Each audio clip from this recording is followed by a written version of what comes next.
Habari, mimi naitwa Josia, ni mratibu wa mradi wa Kisiki Hai, mradi ambao tunakuza miti kurudisha uhalisia. Hii miti tukipanda miche visiki ambavyo ni vya asili kwenye eneo hili, lakini ilikuwa imekatwa kuandaa shamba, sasa imechipua na kuweza kuota tena kuwa miti.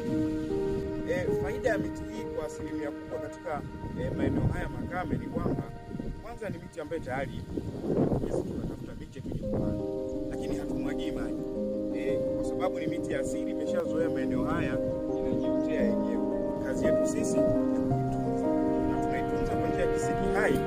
Zetu zile ngapi? 4.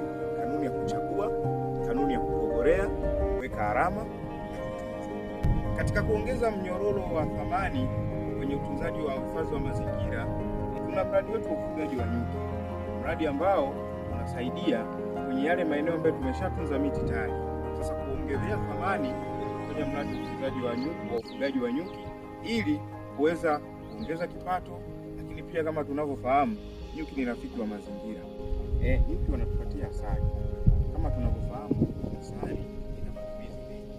Kiuchumi ni bidhaa ambayo tukiuza tunapata kipato, lakini pia tunapata nta ambayo pia kiuchumi tukiuza tunapata kipato.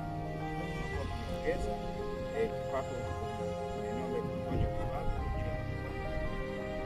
pia asali inasaidia sana kwenye viwanda vyetu, ambao tunatengeneza madawa, tunatengeneza bidhaa mbalimbali kama vipodozi, vyakula, sabuni na kadhalika.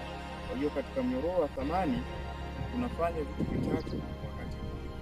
Tunahifadhi mazingira kwa kutunza miti kwa njia ya Kisiki Hai, lakini tunafanya kilimo ambacho kinafanya vizuri kwa sababu ya uwepo wa miti, kwa sababu kinasaidia kuongeza afya ya udongo. Lakini wakati tunafanya